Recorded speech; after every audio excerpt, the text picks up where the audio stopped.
Bismillahirrahmanirrahim. Innal hamdalillah nahmaduhu wa nasta'inuhu wa nastaghfiruh. Wa na'udzu billahi min shururi anfusina wa sayyiati a'malina may yahdihillahu fala mudilla lahu wa may yudlil fala hadiya lahu. Asyhadu an la ilaha illallah wahdahu la syarika lahu wa asyhadu anna Muhammadan abduhu wa rasuluh. Yang terakhir dari pembahasan kita apa itu? Entah. Al-istighfar bi dzikrillah azza wa jalla. Naam. Adab sebelumnya apa? Salat tahiyatul masjid ya.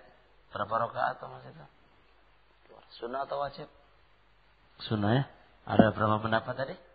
2 pendapat. Naam. Terus adab selanjutnya? Adab sebelumnya? Pak, jangan Pak.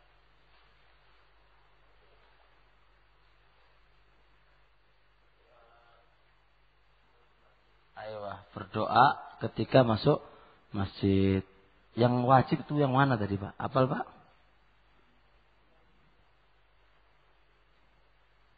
Allahumma iftahli abwaaba rahmatika. Kalau keluar apa?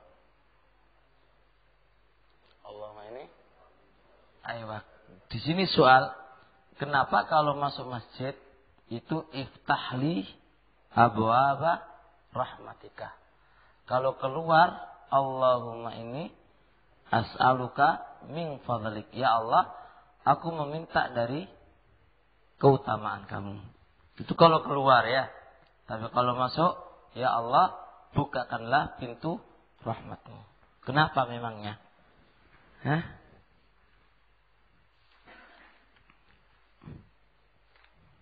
Dijelaskan oleh Imam Al-Munawi rahmatullah alaih Faidul Qadir. Namanya dijelaskan oleh Imam As-Sindi rahmatullah alaih.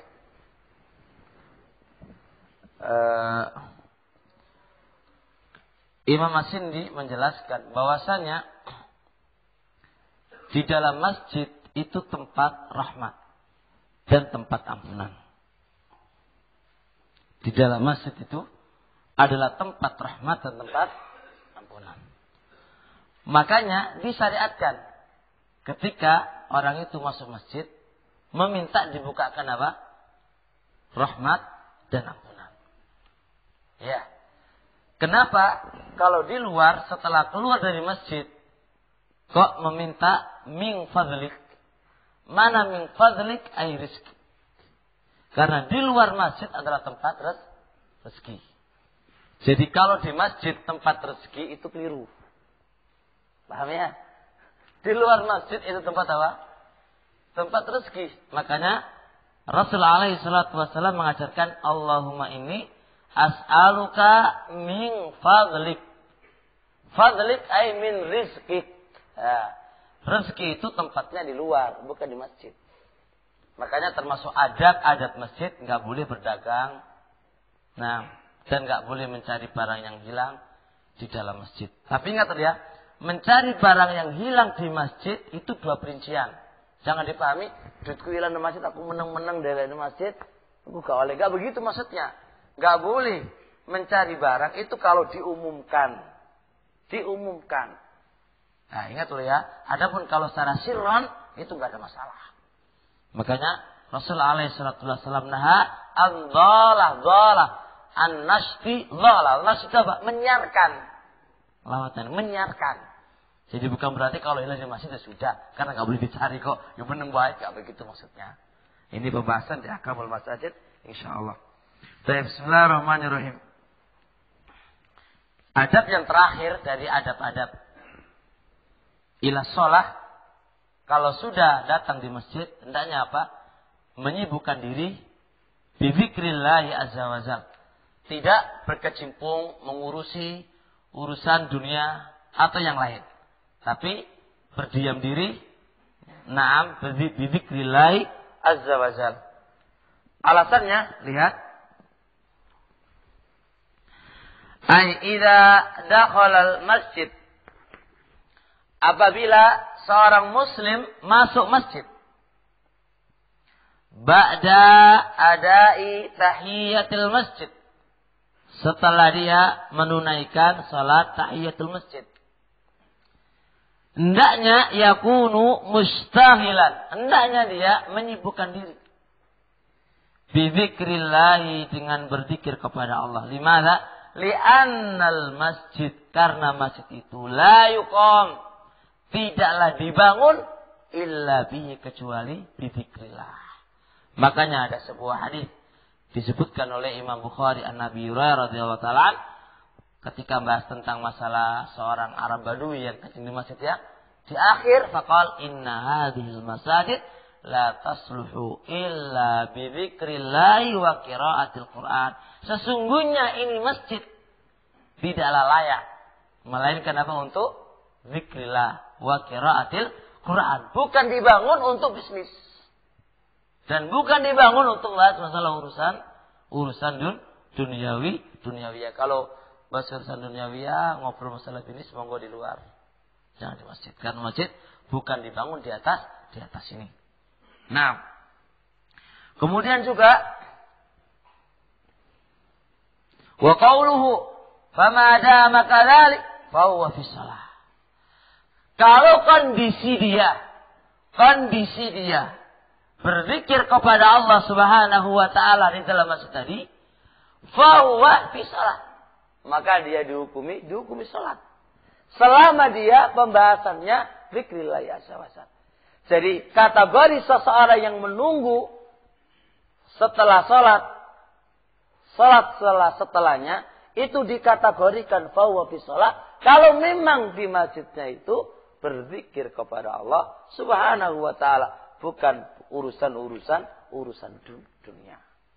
Urusan dunia. Oleh karena itu kata Rasul alaihi salatu wasallam min hadis Abu Hurairah. Lihat ini, wal malaikatu, dan para malaikat tusolli ala ahadikum, mendoakan kepada salah satu di antara kalian. Salawat itu ada dua ya. Salawatnya Allah untuk hambanya. Dan salawatnya hamba untuk hamba. Salawatnya Allah untuk hamba apa artinya? Pujian. As-sana. Salawatnya hamba ke hamba artinya doa. Wa malaikat bukan Allah kan? Tusalli ala ahadikum fa ma'nau da'a, mendoakan terhadap salah satu di antara kalian. Kalau salawatnya Allah kepada nabi kita atau kepada hamba, mananya as-sana'u fil mala'il a'la. Pujiannya di keramaian yang di sisi para malaikatnya, di sisi para malaikatnya. Wal malaikatu, dan para malaikat tusalli ala ahadikum, mendoakan kepada salah satu di antara kalian, madama fi musallahu, selama di tempatnya dia sholat.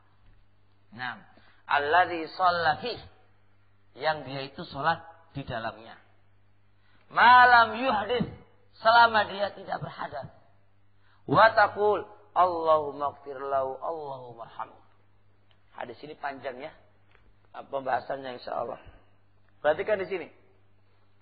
Malaikat itu bersolawat kepada salah satu di antara kalian selama dia di tempat sholat. Famakna fi musallahu, apakah dia di tempat dia sholat ataukah di masjid? Paham di sini? Kalau masjid kan bisa ke sana, ataukah di tempat masjid apa? Tempat sholat ini toh. Dua pendapat di antara ulama. Ada yang mengatakan fi musalla, di tempat sholat, yang dia sholat di situ ai fil masjid secara umum. Jelas? Ada yang mengatakan fi musalla ai di dalam sholat, ai di tempat dia sujud. Kalau andai kata di tempat dia sujud, bisa nggak? Yuk mengkono aja apa? Yuk di situ aja, nggak bisa goyang, mau kentut nggak bisa, mau geger kaku lewat segunung kuat terus saja, gitu terus. Nah. Yang dikuatkan oleh Imam Al-Iraqi rahmatullah alaih, Ibnu Hajar kalau di Iraqi di Tarkut Tatrib, kalau Ibnu Hajar di Fathul Bari, Dan juga dikuatkan oleh Syekh Ibnu Utsaimin di Syarah Al-Bukhari menjelaskan fi musallahu ay fil masjid, di masjid. Nah, fil masjid. Beberapa riwayat menguatkan yang demikian itu. Wa thabata fil masjid, Ratobrani, dan dia tetap di masjid. Falafdu fil masjid. Beberapa riwayat yang lainnya itu kata fil masjid. Faidah mustalah hadis dan kaidah usul. Riwayat tufassir ba'dha ala ba'd. Riwayat itu menafsirkan satu dengan yang lainnya. Kalau andai kata disyariatkan atau disyaratkan di tempat dia sujud, itu harajul sadid, payah pol. Mana bisa goyang di situ aja. Tapi alhamdulillah Islam yusrun, gampang, jadi tidak difokuskan di tempat itu. Selama dia di masjid. Lihat ini. Nah, kemudian setelah itu malam yuhdis, selama dia tidak berhadas. Fakalimat yuhdis itu dua pendapat. Ada mengatakan yuhdis ay berhadas, hakiki kentut, ya. Ada yang mengatakan malam yuhdis ay ihdasan su', berbuat satu kejelekan. Wa minas su' ngobrol dunia di dalam masjid. Hadza wa syahiduna. Malam yuhdits. Naam, ini didatangkan di dalam adab istighal bi dzikrillah azza wajal, menyibukkan diri dengan zikir kepada Allah di masjid dengan dalil ini, yaitu qauluhu malam yuhdits. Fa kalimat malam yuhdits itu ai ihdatsan su'a, membikin satu kejelekan. Dan termasuk membikin satu kejelekan kalau masjid itu dibikin ngobrol masalah urusan dunia.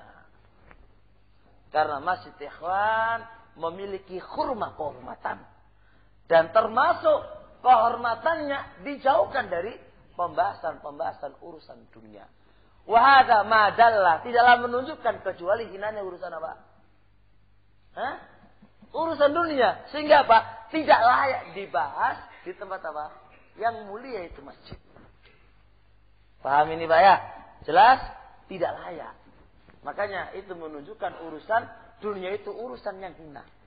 Sehingga tidak pantas dibahas. Bahkan dikatakan apa? Membuat satu kejelekan. Kalau ngobrol, dan satu kejelekan belum tentu dosa loh ya. Membuat satu kejelekan, nggak pantas lah, elek lah gitu kan. Masuk masjid dibikin koyok ngono lah maksudnya kan. Nah, jelas ini ya. Nah, mafhum ini malam yuhdits. Wa fi riwayah malam yu'dzi, selama tidak mengganggu. Nah, selama enggak mengganggu. Selama tidak mengganggu. Fa kalimat mengganggu ini ada pembahasan poin penting di sini. Boleh enggak kentut di dalam masjid? Boleh ora? Boleh ora iki? Loh, Masya Allah ikhwanana, bab sing koyok ini lo kita nggak tahu kan. Bendino lewat kentut di masjid saja toh. Lagi dibahas iki oleh apa ora lo. Baik. Pendapat Hanabilah di kitab-kitabnya Hanabilah mengatakan bahwasannya kentut di dalam masjid itu hukumi makruh. Makruh. Kenapa? Masuk malam yu'dzi, menyakiti. Nyakiti kurang nyakiti ngono.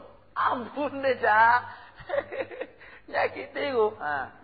Syekh Ibnu Utsaimin rahmatullah alaihi mengatakan, ar-rajih indi, yang kuat menurut saya di Syarah Fathul Bari, beliau mengatakan apa? Adalah hukumnya haram ke dalam masjid.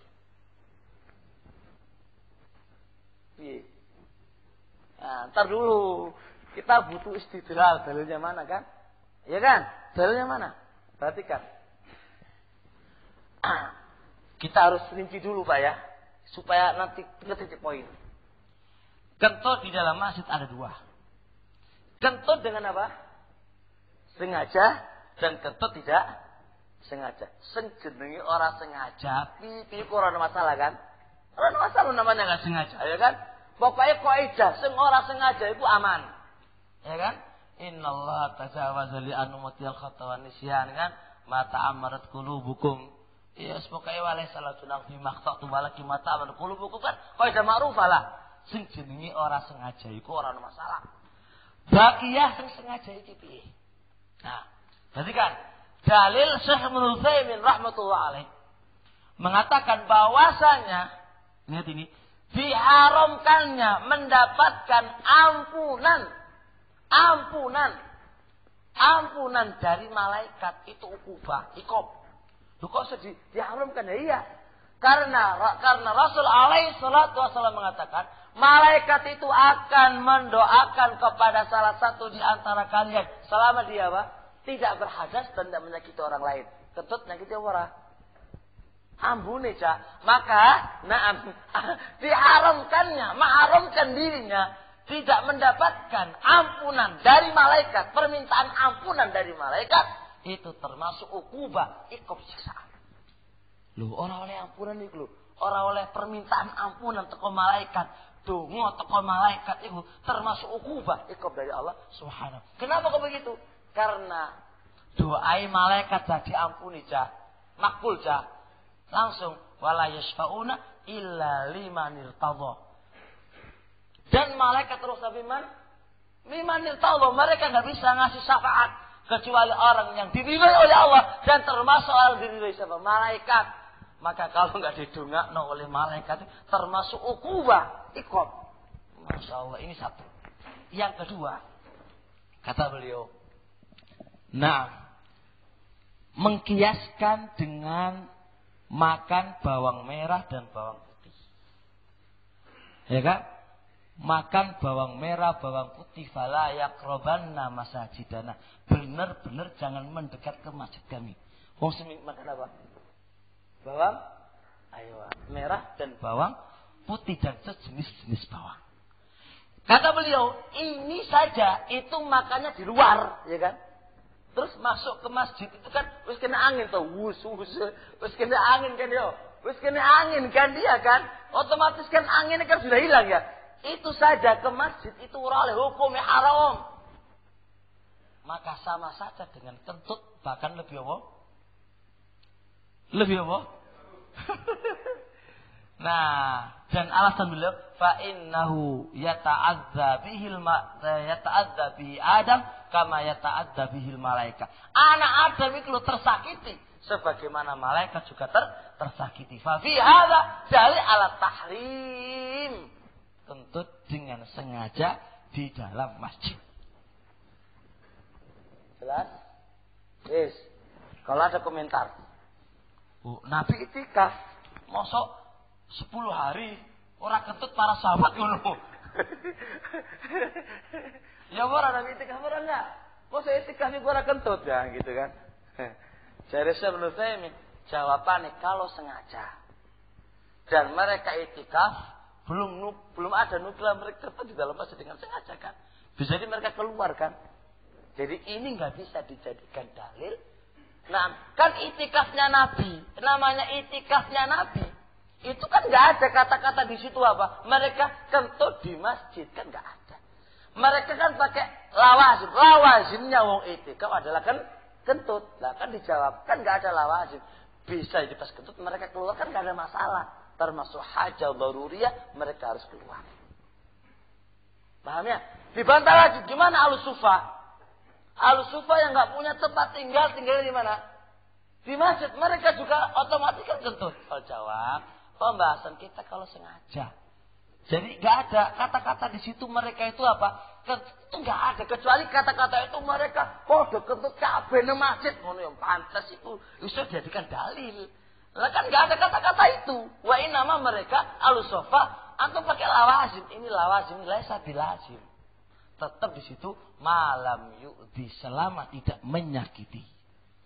Falhasil kan barakallahu fikum. Ya dalam kondisi semisal ini ya kita harus berhati-hatilah. Bighadin nazar tanpa melihat apakah haram atau makruh. Paling tidak apa? Kita usahakan apa? Keluar. Kita usahakan keluar. Nah gimana kalau memang Keluar tapi ketemu ya kan urusan belakangan. Sepenting kita kan berusaha mau keluar, ternyata apa?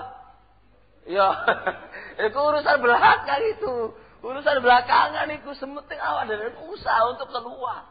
Yang namanya ini hal yang paling tidak dimakruhkan dan dibenci oleh syariat-syariat kita. Itu alasannya malam yu'di, selama tidak menyakiti. Paham ya? Jadi makna malam yu'di itu umum, menyakiti orang lain dengan omongan. Masya Allah, gimana dengan orang yang menggibahi orangnya di masjid ya? Kan malah membabit Allah apa? Hukumnya haram kan? Ora oleh ampunan teko malaik, doa malaik dari malaikat, soalnya penyakit orang lain. Nah, penyakit orang lain. Makanya di sini hati-hati, lisan semuanya dijaga biar mendapatkan apa? Ampunan dari Allah Subhanahu wa taala, doa dari para malaikat tadi.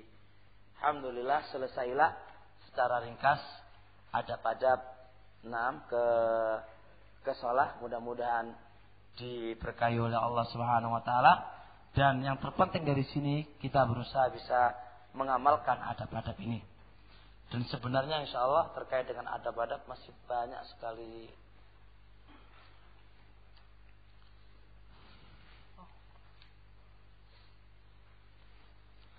Afan Ustaz mau bertanya. Kebiasaan orang Jawa, Afan dulu. Bertanya gak salah ke Afan. Apa dasar atau patokan suatu makanan atau hewan itu haram karena menjijikan? Masalah menjijikan ini, Afan, saya sudah berulang-ulang mencari pembahasan yang lebih kuat gitu ya. Selama ini saya belum mendapatkan dalil yang paling sharih ya, kecuali hanya qaulullah azza wa jalla yuharrimu alaihimut thayyibat yuhillu alaikumut thayyibat yuharrimu alaihimul khaba'ith. Allah mengharamkan atas mereka yaitu khaba'ith. Fa khaba'ith di sini banyak penafsiran. Ada yang mengatakan khaba'ith bahwa zatnya haram. Dan ada yang mengatakan khaba'ith adalah sesuatu yang menjijikan. Itu juga namanya khaba'ith. Dan para ulama kayak Syekh Sa'di di beberapa tafsir beliau dan saya Ibnu Utsaimin dan juga yang lainnya, dalil tentang menjijikan ini itu juga dasarnya wa yuharrimu alaihimul khaba'ith. Kemudian salah satu santri, ana tolong carikan di semua tafsir maktabah yang ada itu, maktabah kami. Ada lumayan, ada berapa? Ada 10 tafsir ya. Tolong cariin.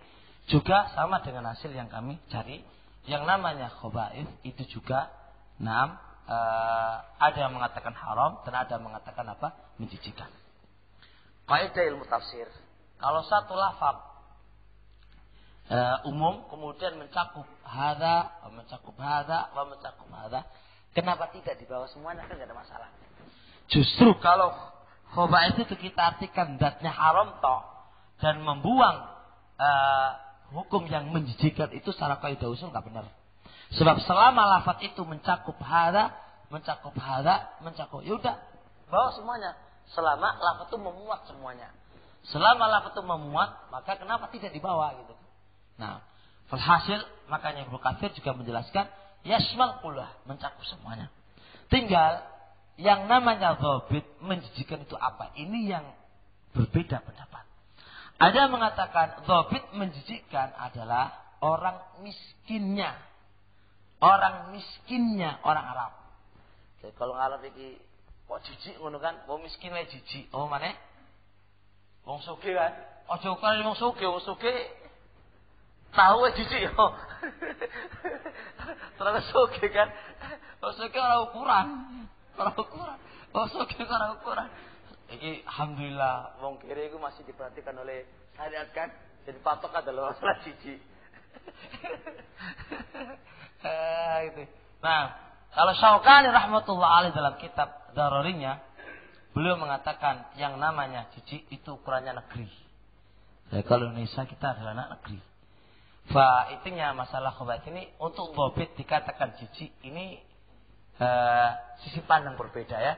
Ada yang mengatakan orang Arab yang jadi patokannya, dan ada yang mengatakan adalah balda negeri. Dan Syaukani menguatkan negeri, ya, negeri. Jadi Indonesia kita ini, jadi bukan, kata beliau, bukan Korea, Duna Korea, bukan ukurannya desa, satu desa, tapi ukurannya balda, negeri.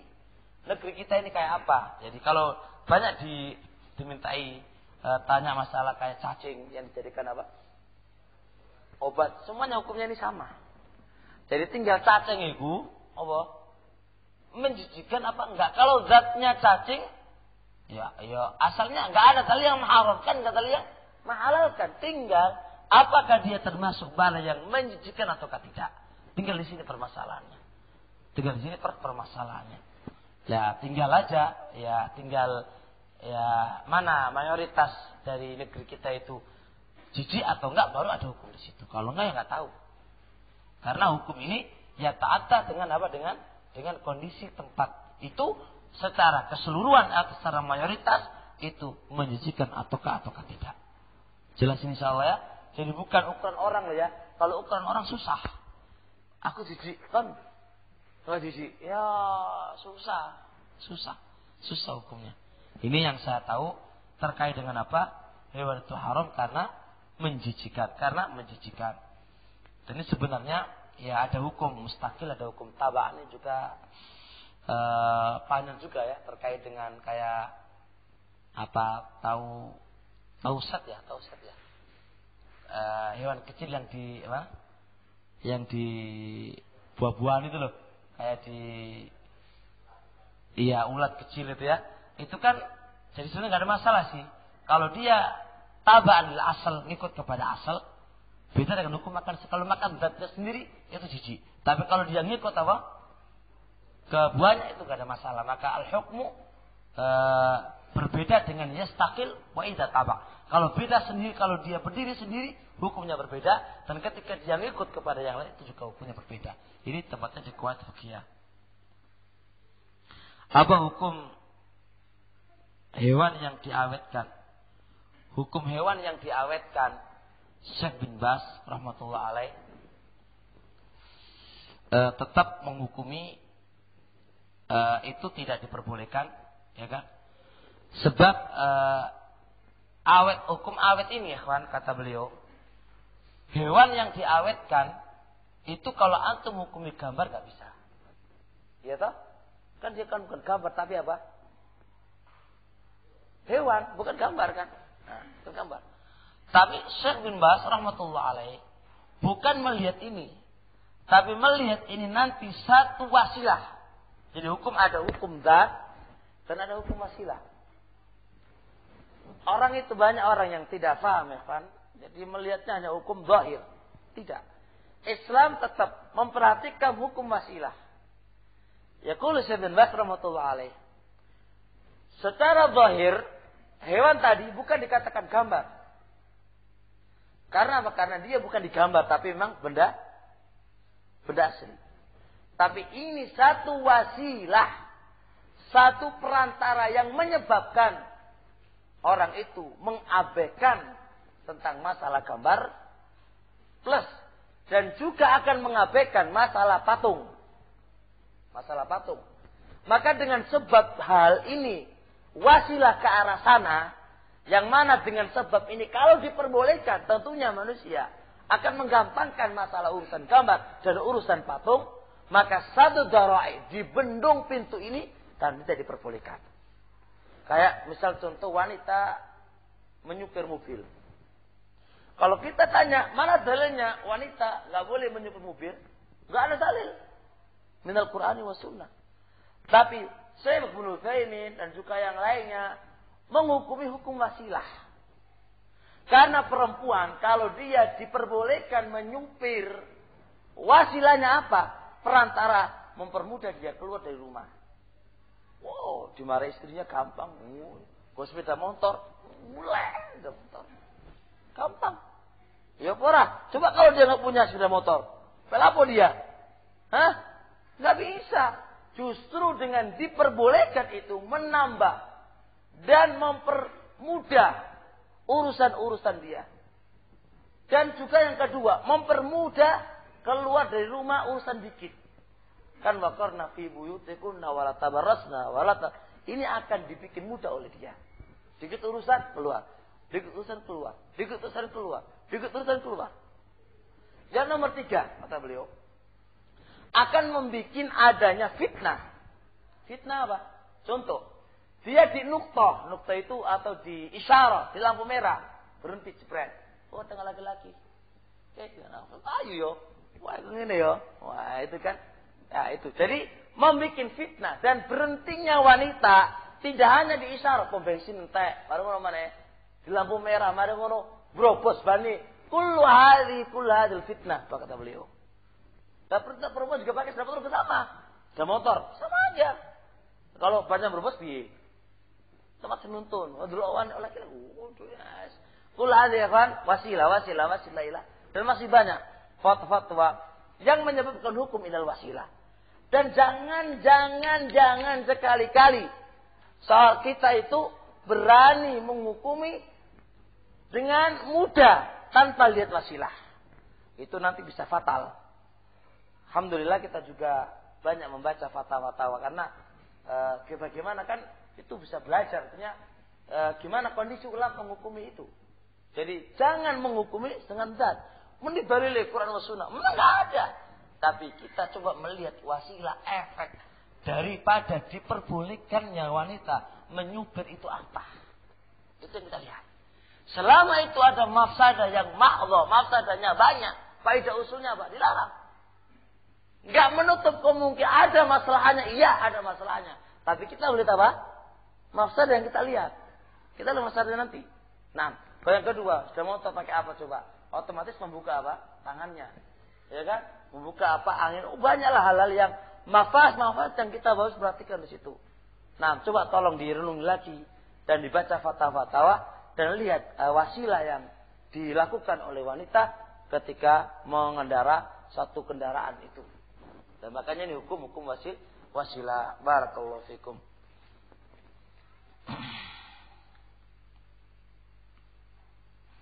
Hukum-hukum makan sambil duduk.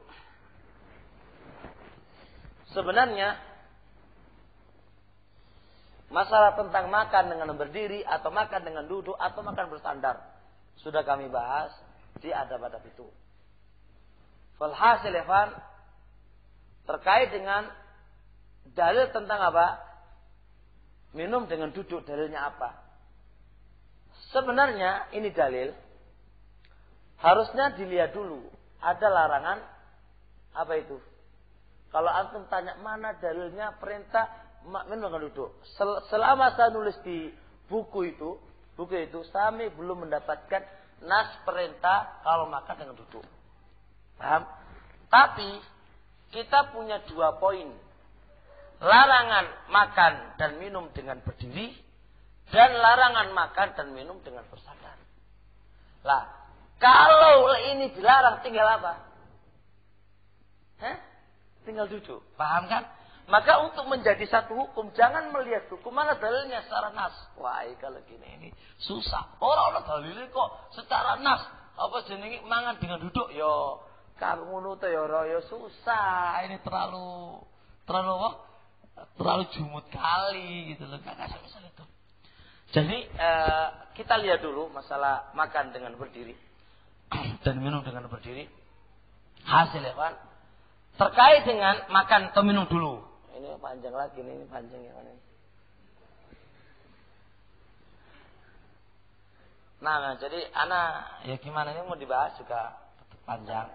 Tadi kita membahasnya alhamdulillah karena ini pernah kita baca, terserah kita bahas. Jadi kita ya alhamdulillah ngerti sedikit lah gitu. Berbeda kalau kita belum tahu pembahasannya, kalau untuk pembahasannya susah.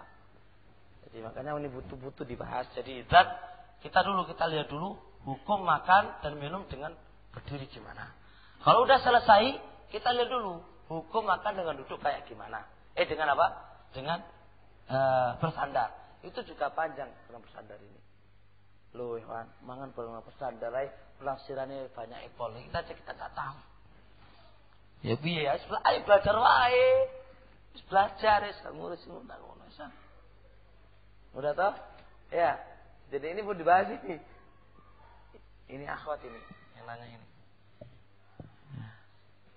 Kesimpulannya, kalau kesimpulan tentunya nggak memuaskan. Kesimpulan, yaudah sementara ya. Nggak sementara, ayo tak apa lah, kita aja penting soalnya. Membahas tentang masalah minum dengan berdiri dulu. Kita punya dua dalil yang bertabrakan. Dalil yang melarang minum dengan berdiri. Sampai dalam hadis apa disuruh muntahkan ya. Dari hadis ini, Raba Ibnu Hazm rahmatullah alaih, farajjaha bi Syekh Al-Albani ala tahrim minum dengan berdiri. Di samping itu, jumhur al-ilm berpendapat bahwasanya minum dengan berdiri itu adalah apa ini? Makruh hukumnya. Makruh hukumnya. Nah, beralasan bahwasanya Nabi alaihi salatu wasallam ketika waktu haji, hadisnya Abu yang lainnya, minum apa? Girba yang mu'allaqah, yang digantungkan kan? Dan beliau itu minum dengan berdiri. Perbuatan Nabi alaihi salatu wasallam ini adalah pemaling apa? Dari haramnya. Maka kaidah usul, kalau al-asal fi nahi adalah tahrim, asal dalam larangan adalah hukumnya haram, kecuali ada pemaling. Maka pemaling itulah yang memalingkan dari haram menuju makruh. Mana pemalingnya? Adalah perbuatan Nabi alaihi salatu wasallam.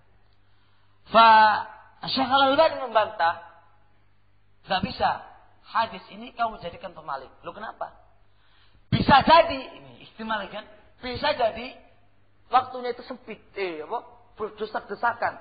Gak memungkinkan bagi Nabi alaihi salatu wasallam untuk apa? Duduk dengan minum dengan duduk. Ini ihtimal juga berat. Karena berat. Nabi semudah mungkin sahabat tinggal dulu. Ya kan? Aku tak minum apa? Dengan duduk. Nah, bukti yang kedua yang tidak bisa, Ali bin Abi Thalib mempraktekkan sendiri ketika di depan para sahabat. Ketika fakila, kenapa kau minum dengan berdiri? Ra'aitu Rasulullah sallallahu alaihi wasallam. Aku melihat Nabi alaihi salatu wasallam minum dengan berdiri. Fasariftu, maka nah, andai kata kondisi Nabi alaihi salatu wasallam dipahami oleh Ali itu karena sempitnya tempat, tentunya apa? Gak akan mungkin dipraktekkan oleh Ali bin Abi Thalib radhiyallahu taala. Ini jumhur membantah itu pemaling. Yang kedua, katanya, gak ada tempat lagi katanya. Mungkin gelasnya gak ada katanya. Hadis ihtimalat ya, barakallahu fikum. Mudah sekali Nabi menyuruh. Ayo makan tempat, gak pakai pol, ada kata itu hukumnya haram. Walhasil barakallahu fikum, berdasarkan dengan perbuatan Nabi alaihi salatu wasallam ini, maka pendapat yang paling kuat adalah pendapat jumhur al-ilm, bahwasanya minum apa? Dengan berdiri itu hukumnya makruh. Dan ini adalah pendapatnya Syekh Muqbil rahmatullah alaih dan juga Syekh Ibnu Utsaimin rahmatullah alaih. Ini yang paling kuat. Baqiyah, bagaimana dengan makan? Ya, bagaimana dengan makan? Dua pendapat di antara para ulama. Kalau Ibnu Hazm rahmatullah alaih mengatakan hukum makan dengan berdiri itu adalah boleh. Lima ada boleh. Lima ada bahasa bolehnya bahasa Indonesia kan? Lima ada boleh. Kenapa boleh? Bolehnya karena lam ya'ti dalilun. Enggak ada dalil dari Ibnu Hazm. Yang datang adalah makan, yang datang larangannya adalah minum. Sedangkan makan enggak ada dalilnya. Dan semua suatu amalan dibutuhkan dalil dari Ibnu Hazm dalam kitab Mahallah. Enggak ada dalilnya katanya. Fal jawab ikhwan barakallahu fikum, memang tidak ada dalil. Tapi anak ingatkan di sini, jika mayaqul Syekh Al-Albani rahmatullah alaih. Kita dalam memahami Quran wa sunnah di atas pemahaman siapa? Para salafin salih rahmatullah alaih. Ketika Anas ibnu Malik meriwayatkan tentang larangan minum dengan berdiri, faqila lahu. Anas ditanya, fal aklu, gimana kalau makan? Qala fal aklu asar, dari Anas. Kalau makan lele. Nah, ini pemahaman Anas. Maka kita katakan ini bukan dalil. Anas bukan dalil. Iya benar. Anas bukan dalil benar. Karena Anas sahabat Nabi alaihi salatu wasallam. Tapi kita memahami Quran wa sunnah di atas pemahaman sopo. Anas bin Malik rahmatullah radhiyallahu taala paham maksud Rasul alaihi salatu wasalam. Paham maksudnya Rasul alaihi salatu wasalam. Maka pemahaman Anas ini adalah hujjah. Hujjah bukan qaul sahabat, tapi fahmu pemahaman dalam memahami nas adalah hujjah. Kalau Anas itu tidak dipakai, mau pemahaman siapa dipakai?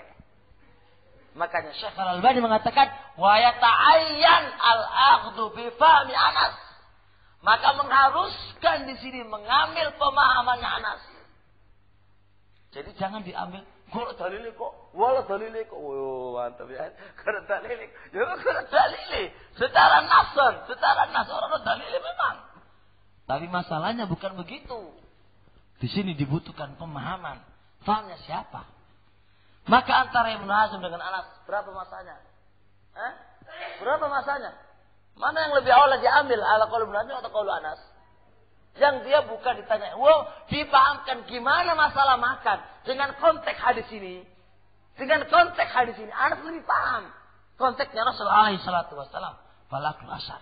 Maka dari sini juga makan dan minum tetap hukumnya makruh. Tapi kita, para tulabul ilm, banyak mengabaikan. Kok baru saya keluar tadi di tempat Pak Kamsuri mangan santai-santai, enak polo, wah, santai kan, santai.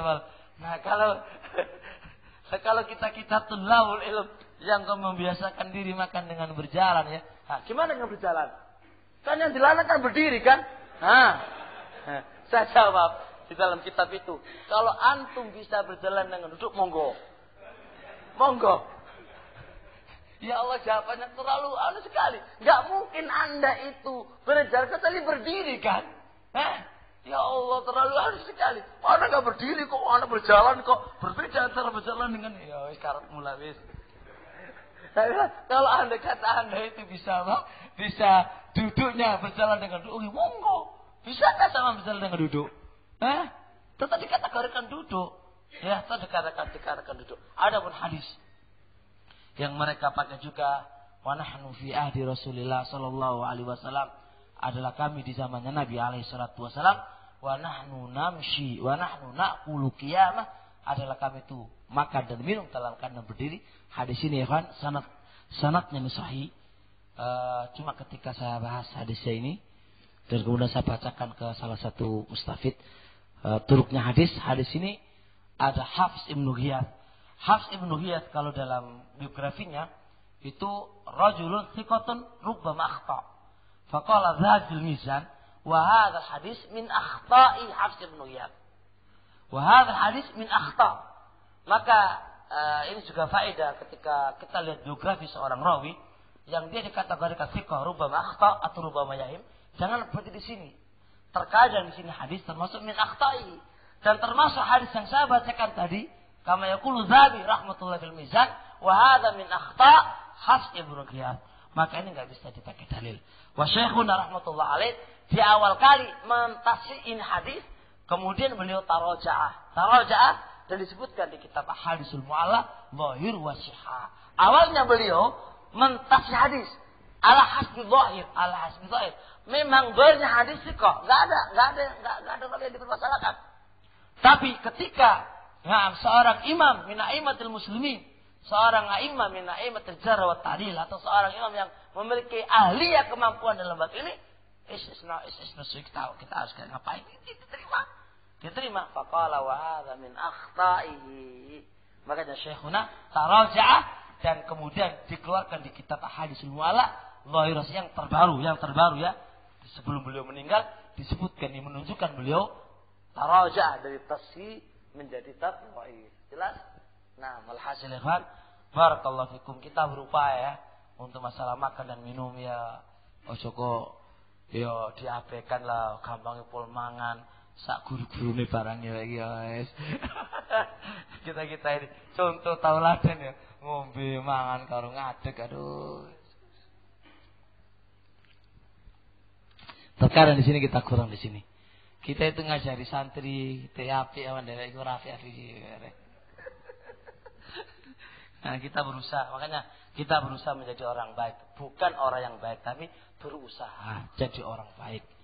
Bukan orang baik, tapi berusaha jadi orang baik. Kalau orang baik kan kaya suruh tazkiyah ya teko Allah Rasul ya. Ya wa ta'ala wa elek asing ini. Tapi insyaallah waktunya sudah Isya. Ini belum bisa kejawab semuanya, insyaallah di waktu yang akan datang dimudahkan oleh Allah Subhanahu wa taala. Yang terpenting di sini kan kita berdoa moga-moga iso ngamalno. Ku penting. Ora kok ilmu kanggo pajangan tok.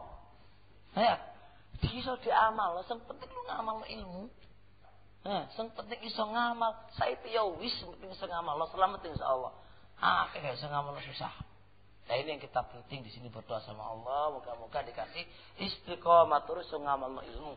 Ya, subhanakallah alhamdulillah. Asyhadu an la ilaha illa anta astaghfiruka wa atubu. Dan minta maaf ya kalau ada kata ada salah, ada ini, kami minta maaf. Assalamualaikum warahmatullahi wabarakatuh.